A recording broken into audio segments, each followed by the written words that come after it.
Hello, peace and greetings. I am Bella, and this is the new True Crime Reading channel. Email's there in case you want to send me any reading requests, and so is the Cash App at Readings by Bella for the energy and the time I take to put into these cases. We want to get the information out there. We want to keep the conversation going with these folks. So please do donate. Please do send request and share the videos, like them, and subscribe. Also check the description area because there may be like news clippings or anything that I needed to add, or the pinned comments. Thank you. Take care, guys. Hello everyone, welcome back to the channel. Today we are talking about Mr. Davante Richardson, and I did his reading in the past a couple of times. I did a first reading and then a more in-depth channeling for a second reading on a previous channel, so this is a recap. And so I'll start by saying that I'm totally not buying the narrative. There are some discrepancies in the timeline, and that's neither here or there for me, because even if I wasn't a psychic, looking at the information, it's highly suspicious of what happened to him. Now, I personally believe that he never left DC. I believe he met foul play in DC sometime after Thursday. So I'm thinking like Thursday, July 23rd, 2020. Something happened to him after he left. He left his house with a bag which had equipment in it. He told his family he'd be right back, or he'd be back. Didn't say where he was going or when he was coming back, but he didn't take his toothbrush, no personal items, no clothing, no legal docs like birth certificate or social security card or anything. So that tells me he was going local, and he was likely doing a tattoo job, or probably bringing his music to for somebody, to show to somebody. Now here's my theory. Well, first, before we do that, let's talk a little bit about his personality. So Davante was described as quiet and respectful. He was a hard worker. He kept a job. He was an artist, a graphic artist, a tattooist, and a musician. So I'm kind of curious as to whether he was a polymath or not. Very talented, and like I said, the quiet type, so that's interesting to me. So let's see here. So his last job, which he was currently receiving unemployment for before he went missing, he worked at Shoppers, which was a grocery store that was recently sold to another owner, probably a private owner. And he had worked his way up to manager there. So he had always, kept a job and carried himself well, had a little college. He grew up in St. Louis with his dad, who had a military background, was very close with his mom, his aunts, his whole family. He did lose one of his sisters due to natural causes a few years prior to this happening.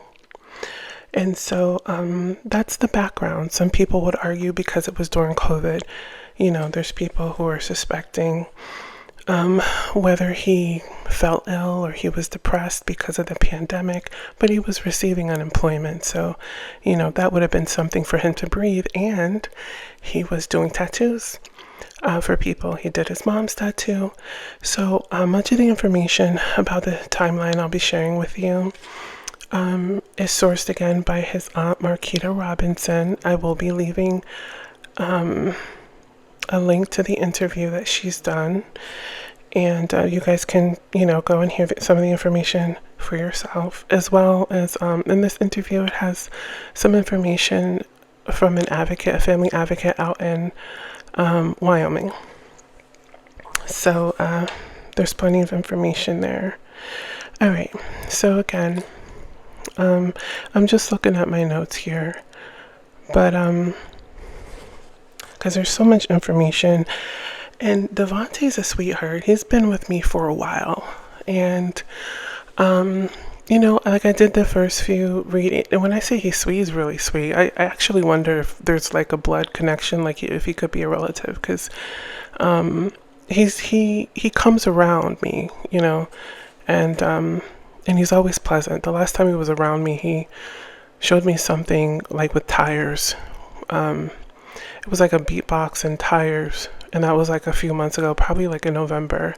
And I told him, I'm going to do a reading, but I got to figure out what you're trying to tell me first. And there was a lot going on, but I'll probably come back around since I'm doing this reading. Okay, so let's get into this. Now, I have psychic impressions. I never did cards for this. This was all psychic impressions, but let's go over the weird stuff first, okay? And then we'll get into my psychic impressions. All right, so timeline. So as I said, he was tweeting people. Well, he was tweeting on Twitter, and he texted his mom, and he made a video for his dad, texted his dad happy birthday, and up until a certain time on the 23rd, July 23rd of 2020, I feel like those texts were from him. Everything after that, I feel like somebody was actually texting. There were closed-ended responses, like a yes or a no, or maybe, that type of thing with his mom. His mom asked him something, and like where he was or where he was coming back, when he was coming back, and his response was, I'm going to see my friend Kanye. So that's plant number one. That's planet information number one to me, okay? Then the friend in the classmate in St. Louis, he was communicating with him sometime on the 23rd. It wasn't really good because they weren't really specifying when those exchanges took place. But the same thing, friend said, text me when you get to your destination, and his response was, I'm getting gas. Didn't say where or anything like that. So again, a closed-ended response. And he never texted the friend back, never texted his mom back from 7/24, which was that Friday. So again, something happened when he left the house and he was local on Thursday the 23rd into 7/24, when I feel like all his communications came from somebody else. Okay, so let me just let that sit there for a minute. All right. All right, so that's what it was.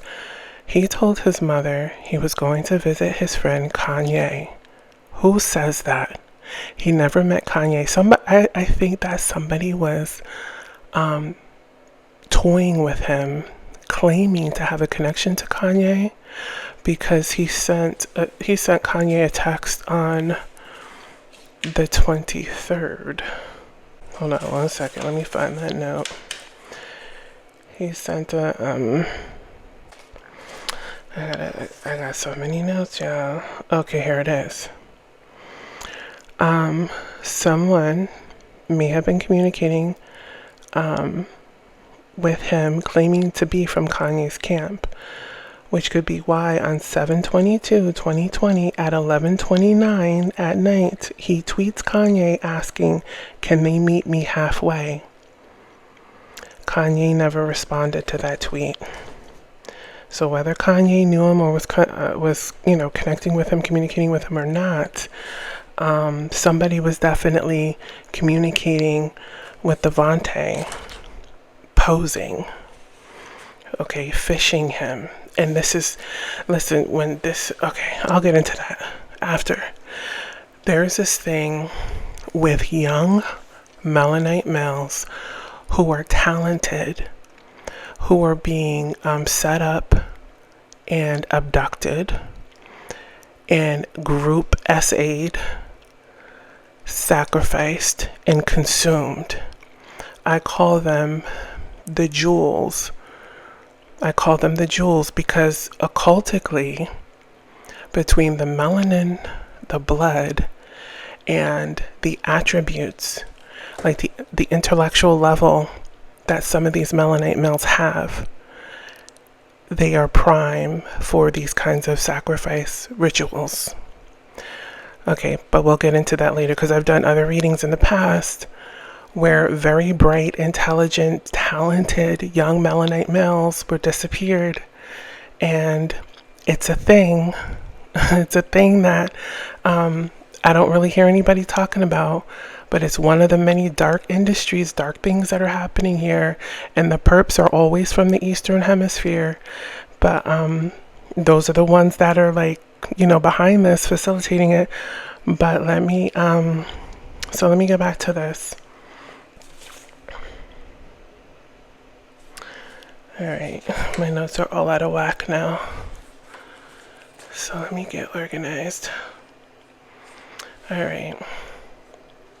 So we know he lost his job. He was on unemployment. I believe somebody was posing, setting him up, making him believe. I think there was somebody local too. He was friends. In the psychic impression, he had this young girl, this chick he was friends with, that told him she wanted to bring him to a party because there was somebody he needed to meet that was interested in his music.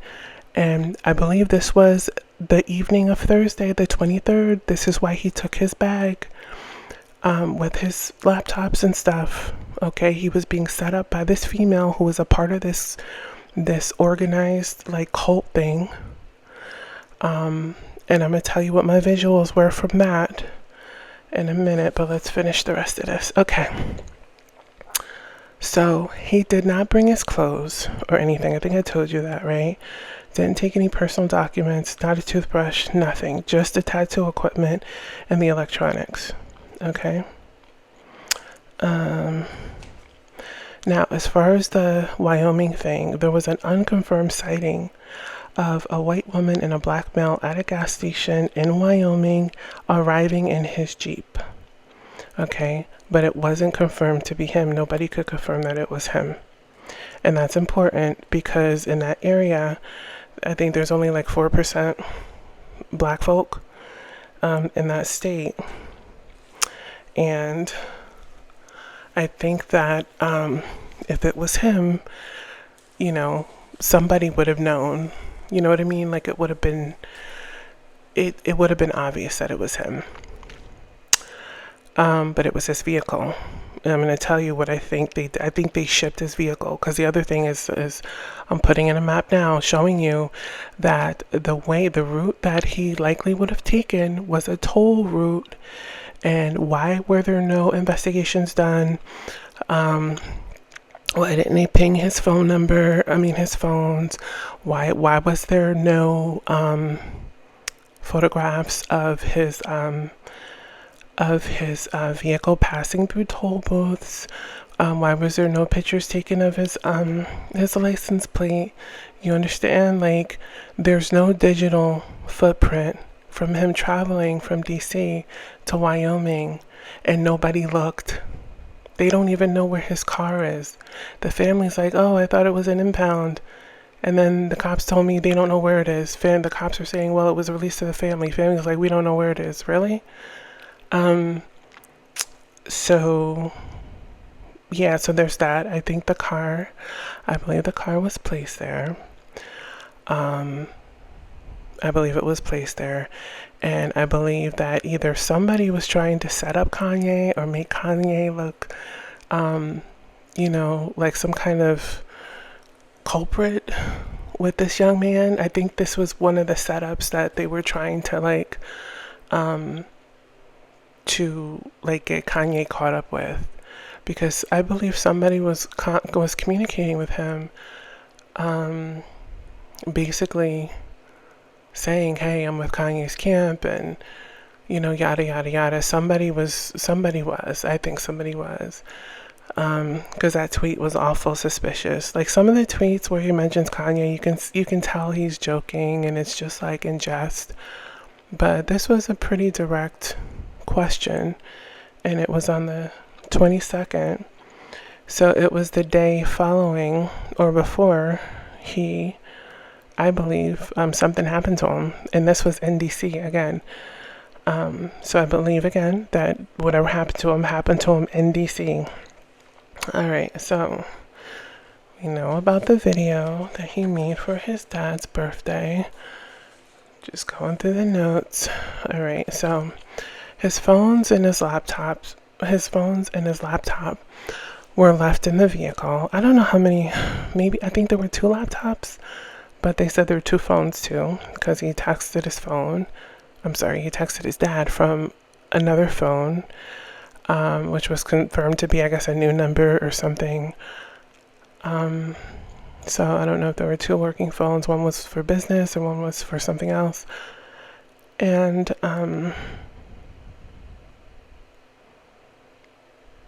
okay, again, the text from his friend may not have been from the text. The reply to his friend may not have been Davante. I don't think it was Davante.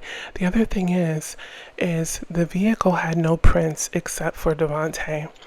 There were no snack wrappers, no food wrappers in there. Who takes a road trip that long, and there's no crumbs, there's no evidence of food, no wrappers or nothing? The reason there wasn't, because whoever planted, now if it's like my theory, the reason that there wasn't is because there would be DNA on those food wrappers, and there'd be fingerprints. So nothing was left behind, and the car was completely wiped except for his prints. Okay. I think this was a part of some big conspiracy, maybe to like set Kanye up in some way. So they planted his car on this mine road where the vehicle was facing opposite of mine traffic, and it was just like several miles from Kanye's mansion or ranch. I'm sorry, not a mansion, ranch. Oh, in Wyoming. So sorry about all the mouth sounds, all the juicy mouth sounds. Apologize. But yeah, this sounds like somebody was trying to do Kanye dirty, and they botched it. So you have to wonder what half the stuff he was saying over the years. You have to wonder, because this is that's what it looks like to me. Okay, so we covered that. Whoever planted his car in Wyoming didn't leave any wrappers or DNA or prints. Oddly, because if you think that Davonte didn't, drive his friends around or have somebody in his car in DC, I'd find that hard to believe. I mean, he was building a business which he launched in June. He would have been networking. You know what I mean? He would have been busy, which he was, because he was doing tattoos and stuff. So, there should have been other prints in that car. All right, so we talked about, no footprints leading from the vehicle to or from. And they say the bentonite dust, or whatever that dust is that was out there that they mine, is extremely fine, and there should have been footprints. No footprints. The doors were unlocked. Keys were in the ignition. Now, I heard that the Jeep had a full tank of gas. I'm hearing other people say it was on empty. So, yeah, no footprints leading from the vehicle. So somebody went to great lengths to cover their tracks there. That's what I'm telling you. This is like super suspicious. Even if you, like I said, even if you're not doing psychic work, there's there's enough going on here to really like. All right, so that was all right, we covered that. All right, so like I said, I believe he left that night in DC.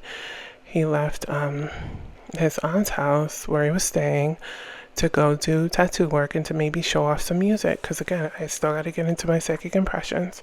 Whoever harmed him was sending closed-ended responses to his mother and to the friend in St. Louis.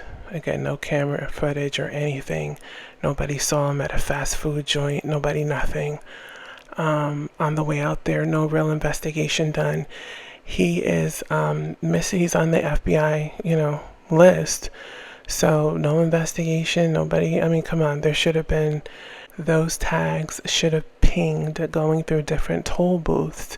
There should have been camera footage of him traveling, and there's nothing. They don't have him on camera, confirmed sighting of him on camera traveling from DC in his vehicle to Wyoming. Look at the suspicious detail. He didn't bring any clothes with him, not a toothbrush, nothing. The vehicle was planted. That's what that tells me. He had no intentions of going anywhere other than to a local destination when he left on the evening of the 23rd. Something happened to him on the evening of the 23rd after he left his house. This girl set him up. She brought him somewhere, and there was a sadist. Okay, so let's get into the psychic impression because I just went through all the notes. Thank you for your patience. All right, here's a psychic impression. This girl, short blonde bob, short girl, medium, little bit of weight on her, more on the bottom than the top part of her body. Very cool, real cool, urban white chick, high spirited, good vibes from her. She wanted to take him to a party, to meet somebody.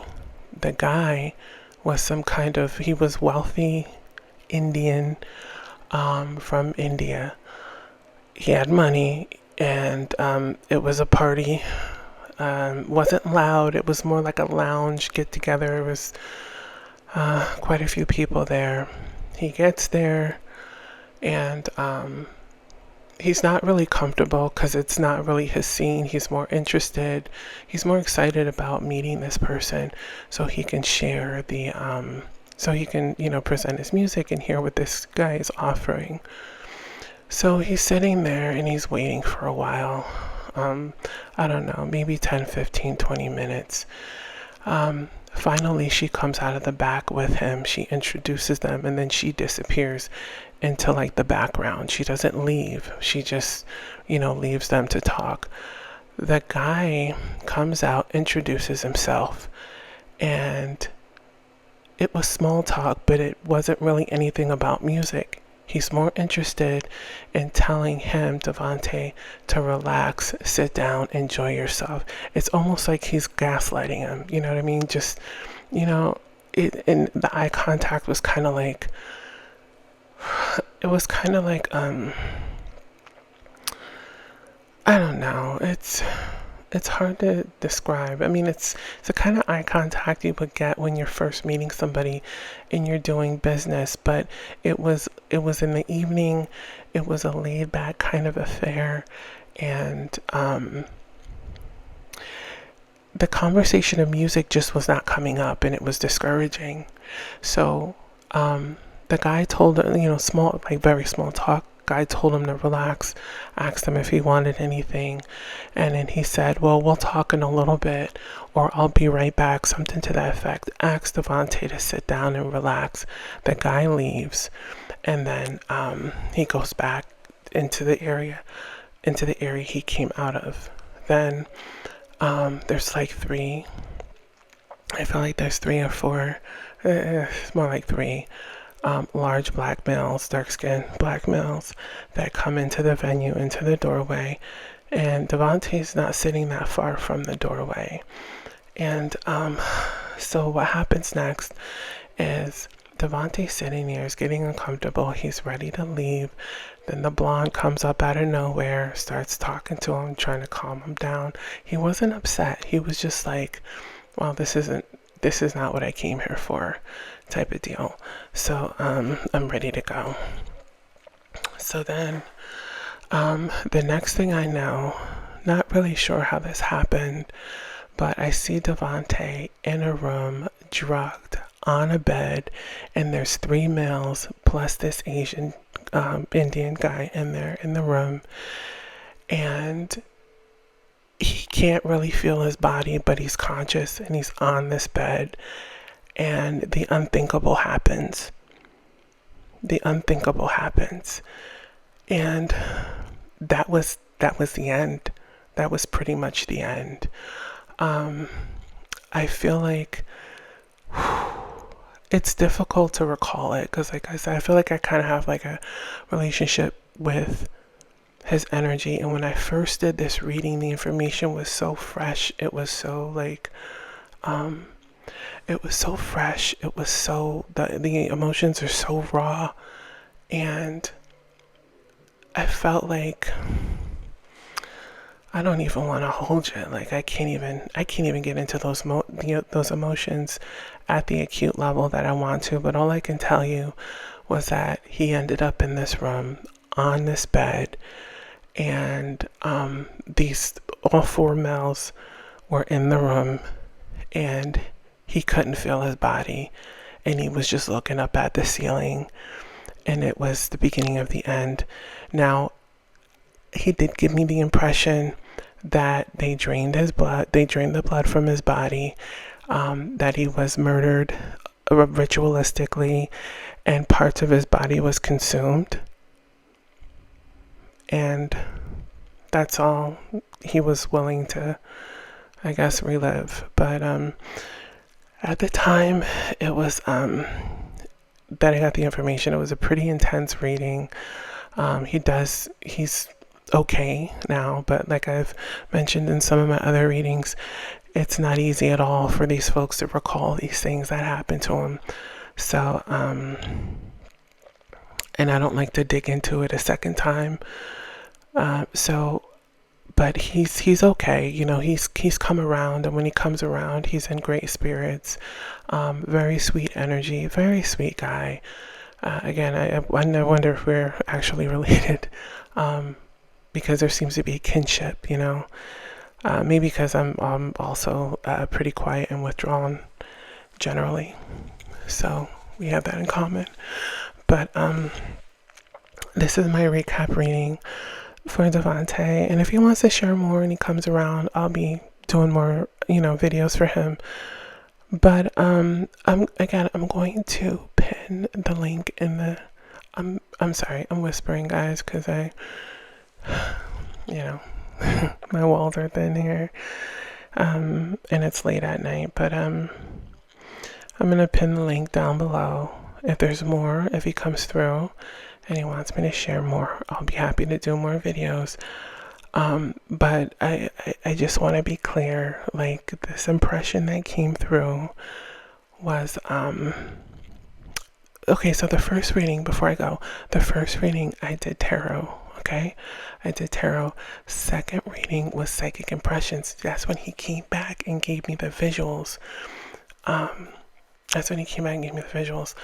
So, and like I said, like a few months back, almost 6 months ago, he came through and was showing me something. I just couldn't figure out what the significance was. It was like a boom box, and he was pointing at the tires of his Jeep. There's something with the tires of his Jeep. Something that was up in the tire, or something like hiding in the tire. Not like a nail was in it, but something was in the tire. And I couldn't figure it out. But anyway, like I said, I think it was all staged, that he was harmed there in DC, and he was a victim of this ritualistic thing that they're doing with certain males, certain Melanite males. This thing with these rituals and these cults and these dark, because they're really like parasitic. They're parasites, like they're parasites. Their whole thing is siphoning the energy in the blood from talented, beautiful people. They try to consume their energy by connecting with the lower chakra. So that's when you get into the essay stuff. So they're trying to take their energy, access their energy through the lower chakra. Then they're trying to drink the blood. They're drinking the blood, trying to get the energy from the blood, and then they're consuming them physically. This is a thing. This is even part of the thing that P. Diddy was into, the essay of males, and it's specific types of males. So I'll be recapping some of these other readings that I've done before, like the guy that worked for the Discovery Channel that disappeared up in Idaho. I did him before. I can't remember his name. I'm going to do him again. Daniel Robinson, I did him before. I'm going to do him again. There was another Davonte from Mount Shasta, California. I did him before. I'm going to recap him again. So stay tuned. Thanks for tuning in. Much love to Davonte, and hoping that Davonte's family finds peace. And he's probably coming to you guys in your dreams anyway. So wishing you all well. Thanks for tuning in.